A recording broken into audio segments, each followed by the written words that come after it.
everybody. Welcome to NCADA. My name's Howard Weissman. I'm the executive director here.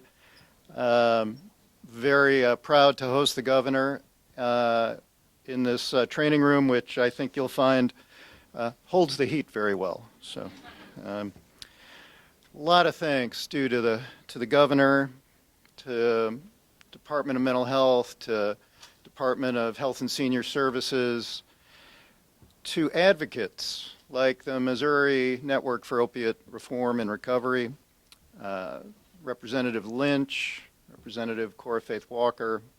Thank you all for being here, and thank you all for your advocacy and your work on addressing the opioid problem. This is a public health emergency. So we're going to hear from the governor about what he and the state of Missouri are doing to confront this emergency and to prevent people from dying. And in that respect, NCADA provides a good backdrop for this kind of announcement because we focus on prevention here. Our mission is to reduce and actually prevent the harms associated with alcohol and other drug use, and we do that through intervention, advocacy, and most especially education. Now, we believe that while legislative and government efforts are essential to rein in this epidemic, we need three things. We need more and more affordable treatment. 9 out of 10 people who need treatment aren't getting it. We need strong enforcement and efforts to reduce diversion, stop the supply of illegal fentanyl that's coming in to Mexico and up into the United States. And above all, I think we need education and prevention. We need to inoculate kids, and we can do this. We need to inoculate kids with the known protective factors that will help insulate them from the known risk factors they're going to face later in life. You know, I like to say we don't just have a painkiller epidemic in Missouri, we have a pain epidemic. We need to give kids the tools to cope with the pain that life will deal to them.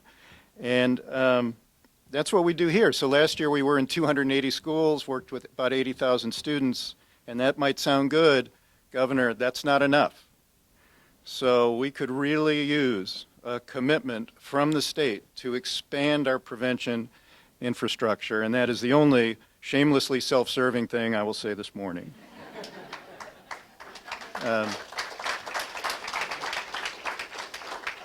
You know, yesterday you signed an executive order to finally initiate a statewide PDMP in Missouri, and this is a very important step forward, especially for Missourians who live in a county that is not covered by this municipal county-by-county program that is itself a state-of-the-art program that originated here in St. Louis County. The thing about the governor's executive order that is so clever is that it takes a completely different approach from all other state PDMPs. And in so doing, it becomes a tremendous complement to the county-by-county initiative that's making its way around Missouri that already covers nearly 60% of our citizens and nearly 75% of our providers. Together with these two PDMPs, Missouri has something potent and has something different from other states. Alone, the governor's executive order is necessary but insufficient. Together, we have something that's state-of-the-art and will keep Missouri going and save lives until such time as the General Assembly sees fit to finally pass a prescription drug monitoring program, the way the other 49 states, Puerto Rico and Guam, have already done. So, with that, I would like to introduce Dr. Randall Williams, who is the director of the Missouri Department of Health and Senior Services. Dr. Williams.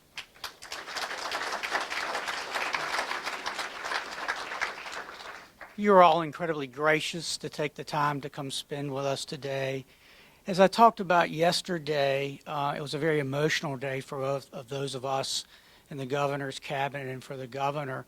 And it's because as we talk today about policies and things that we're going to be doing, we get up every day never forgetting that what this is really about is the families who've been courageous enough and kind enough to come in today to tell their stories. You know, the governor loves to talk about courage, and courage comes from the Latin word cor, which means heart. And so literally to have courage is to have heart, to give your heart. Encourage means to give your heart.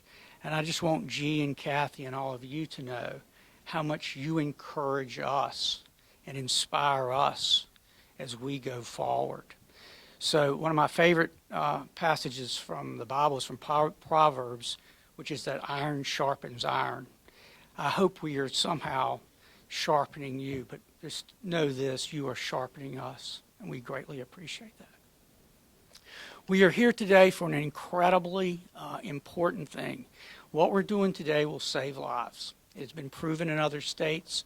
This simple little device that looks like a little nasal spray, we know from other states that the orders the governor is signing today will, in fact, within 2 years, that we will lead to more reversals than we will in deaths from opioids. So if yesterday was about cutting off the pipeline, the gas pipeline to the fire, today is about actually saving people from the fire. And the important thing to understand is about fire is that if you do not contain it, it spreads. And that's exactly what we're seeing in Missouri. We have an increase of 30% from our deaths from 2015 to 2016, and we're on track, especially here in St. Louis, to see a 25% increase in this year. So if we do not do the innovative things like the governor did yesterday, it's not that we will stay the same, it is that the fire will spread and we'll lose more lives. So again, I just want to thank Guy and Kathy and the families for being here today to inspire us. Trust us that every day we think about this. I want to particularly thank the other members of the cabinet under the governor's leadership. I cannot tell you how refreshing it is. One of the things the governor is going to sign today involves Drew Juden, a fellow cabinet member. And I'll have to be honest with you, as we were telling the families earlier, in some states people will say, well, wait a minute, this isn't what law enforcement does. We carry guns, we protect people, we don't give medicines. Drew has been incredibly helpful, as has Ann Presythe and Carol Comer and others, to say, no, we're about saving lives and changing lives for the better. And if that involves a squirt of this that will save somebody's life and give them the chance to get into recovery, then we are more than willing to do that. So especially for me, I can't thank you enough. And with that, I want to introduce Guy, who's been gracious enough and kind enough to come talk to us. Thank you.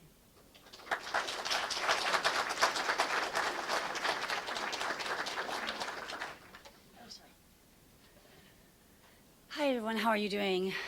First of all, I would like to thank all the parents that come here today and share their stories and, you know, having their shirts with the efforts that you're making within the community. It's very difficult for us to come to events like this and kind of share what was truly the worst moment of our entire lives. But I think we've all learned over the course of time that if we don't share our story, that story continues on and more families will continue to experience the loss that we have experienced. I just wanted to show you a picture of my daughter, Nikki. Nikki passed away January 3rd of 2013. And yes, you can say she had flawless skin, because that's what she used to always say, my skin is flawless, and it is. But I most recently received a phone call from a gentleman, and he asked me if he kind of was very beat around the bush about he needed help for somebody. And finally, I kind of nailed it down, that it was his son. And his son had overdosed the night before, and he said his son was addicted to fentanyl. And it took them 8 shots of Narcan to get his son back. 8 shots. Now that's a miracle. That is a miracle that young man is still alive today. Without that service being offered, I would be doing this to a shirt for this gentleman. I would be putting I Heart and his son's name on the shirt with his birth and death date on the back of it. The importance of having naloxone available is absolutely imperative. Nikki had overdosed twice. And I know some people may say, well, my God, why didn't she just stop doing it? Why didn't she just stop using it? Unfortunately, that's not the brain of an addict. But naloxone gave me 3 years more with my child's life that I would have not gotten had they not had it the first time that they arrived at my house when she was 17 years old. Do I wish I would have her back? Absolutely. But will I continue, and with all these families and all the efforts that they're making right now to get this message out and support these efforts that are done by NCAA, Missouri Network, the governor right now, Dr. Williams, please support this. It's a tremendous effort, and it does save lives. So with that, I'd like to introduce Kathy Arbini from Missouri Network. Kathy.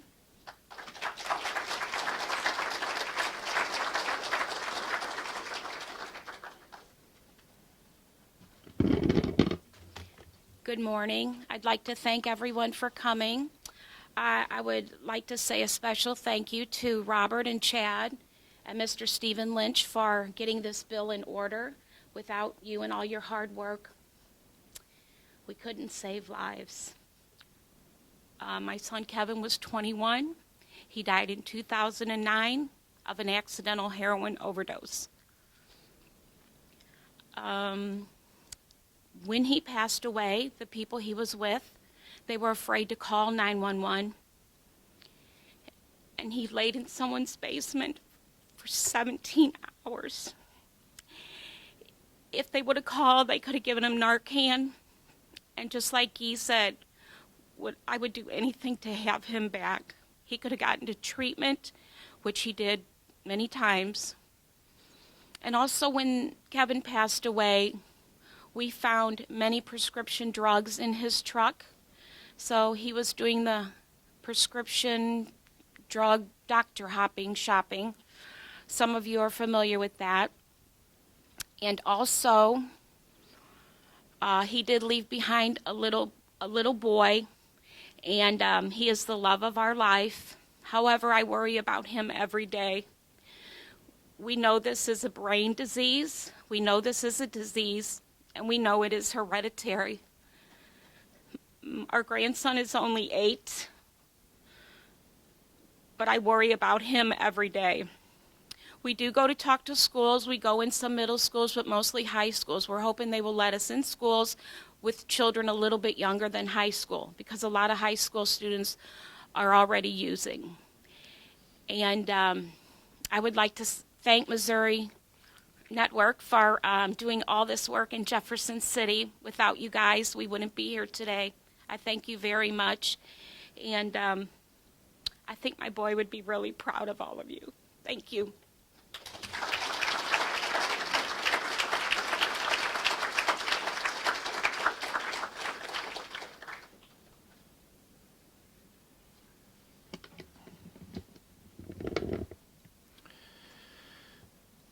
Well, now I am proud to introduce the Governor, Chief Executive of the State of Missouri, Eric Greitens.